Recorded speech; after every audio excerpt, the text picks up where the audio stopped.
महात्म की हमारी जो परंपरा है पहले दिन सुनने की, वो क्यों है? क्योंकि महात्म के श्रवण से ही हमारे अंदर महत बुद्धि पैदा होगी, श्रद्धा पैदा होगी। हमें श्रद्धा कैसे उत्पन्न हो? जैसे गंगा जी का महात्म हम नहीं जानते तो हमें गंगा जी में श्रद्धा नहीं है। बहुत लोग ऐसे हैं जो गंगा जी के नजदीक रहते हैं, गंगा के आसपास रहते हैं, गोते भी लगाते हैं, पर उसका लाभ नहीं ले पाते। क्यों? क्योंकि उनको उसका महात्म नहीं पता कि इसमें स्नान करने का क्या महात्म है, कैसे स्नान किया जाए और उसका क्या फल है, उसका फल नहीं पता है। कितने लोग नर्मदा जी के तट पर रहते हैं, पर नर्मदा तट पर रहने के बाद भी उन्हें नर्मदा जी का महात्म नहीं पता कि नर्मदा में स्नान करने का क्या फल है या क्या विधि है। तो एक तो विधि पता हो, उसकी महिमा पता हो। जब महिमा पता होगा तभी हमारी उसके प्रति श्रद्धा जागेगी, और श्रद्धा जागेगी तभी लाभ होगा। यदि श्रद्धा नहीं है तो हम लाभ नहीं ले सकेंगे। तो श्रद्धा उत्पन्न कैसे होगी? महात्म श्रवण से। इसलिए हमारी परंपरा में ऐसा नियम बनाया गया है कि हर चीज का महात्म पहले सुना जाता है। गंगा जी के संदर्भ में शर्मा जी एक घटना हमने संतों से सुनी कि एक बार गंगा जी में कुंभ का अवसर था। जैसे अभी कुंभ का अवसर आ रहा है, तीर्थराज प्रयाग में कुंभ होने वाला है, ऐसे ही कोई कुंभ का अवसर था। प्रयागराज में बड़ी भीड़ लगी थी, लाखों लाख नर नारी गंगा स्नान के लिए जा रहे थे। भगवान शिव और पार्वती जी वहां से भ्रमण करते हुए जा रहे थे। पार्वती जी ने कहा, महादेव अब तो लगता है सारे लोग तर जाएंगे, सारे पापी भी मुक्त हो जाएंगे, क्योंकि सब गंगा जी में गोता लगा लेंगे, सब मुक्त हो जाएंगे। भगवान शंकर मुस्कुराए और कहा, देवी ऐसा नहीं है। स्नान करने भले ही लाखों लाख लोग जा रहे हैं, पर इनमें से कुछ लोगों का ही कल्याण होगा, कुछ लोग ही अपना कल्याण कर पाएंगे, उद्धार हो पाएगा।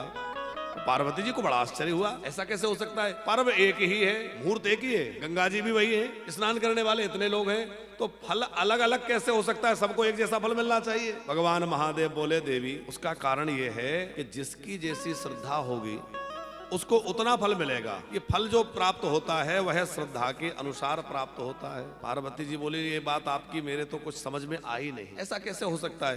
बोले बाबा बोले, अच्छा चलो हम देखते हैं। तो भगवान शंकर पार्वती जी को लेकर के वहां पहुंचे। बहुत प्यारी कथा है, हम लोग मूल में इसको समझ के आगे बढ़ेंगे। भोले बाबा ने एक वृद्ध व्यक्ति का भेष बना लिया, पार्वती मैया भी एक बुढ़िया बन गई, बूढ़े दंपत्ति। भोले बाबा कुछ रोगण्य, कुछ बीमार से अपने आप को बना लिए और ऐसा रूप बना करके एक जगह पर लेट गए। कहाँ लेट गए? जहां से लोग स्नान करके लौट रहे थे। अब जो स्नान करके लोग लौट रहे, उनसे पार्वती जी बुढ़िया बनी क्या कह रही, भैया मेरे पति देव जो है वृद्ध हैं, वो गिर गए हैं, उठ नहीं पा रहे हैं, थोड़ा हाथ लगा के सहारा उन्हें उठा दो। अब कौन नहीं चाहेगा, चलो बुजुर्ग है सहायता कर दें। तो जैसे ही कोई सहायता करने आए तो पार्वती जी कहे, सुनो सुनो ऐसे हाथ मत लगाना। तो बोले, यदि तुमने अपने जीवन में कोई पाप ना किया हो या तुम्हारे अंदर कोई पाप ना हो तो ही मेरे पति को हाथ लगाना, नहीं तो हाथ मत लगाना, नहीं तो कोड़ी हो जाओगे। अब इतना सुनते ही व्यक्ति घबरा जाए, कोड़ी हो जाएंगे, अरे कोई ना कोई पाप तो जीवन में किया ही होगा, बहुत सारे पाप होते हैं, हम तो इस चक्कर में नहीं पड़ेंगे, आगे बढ़ जाता है। शर्मा जी सैकड़ों लोग आए, स्नान कर करके निकल रहे हैं। पार्वती जी सबसे एक ही बात कह रही है, मेरे पति को हाथ लगा दीजिए, जरा खड़ा करवा दीजिए।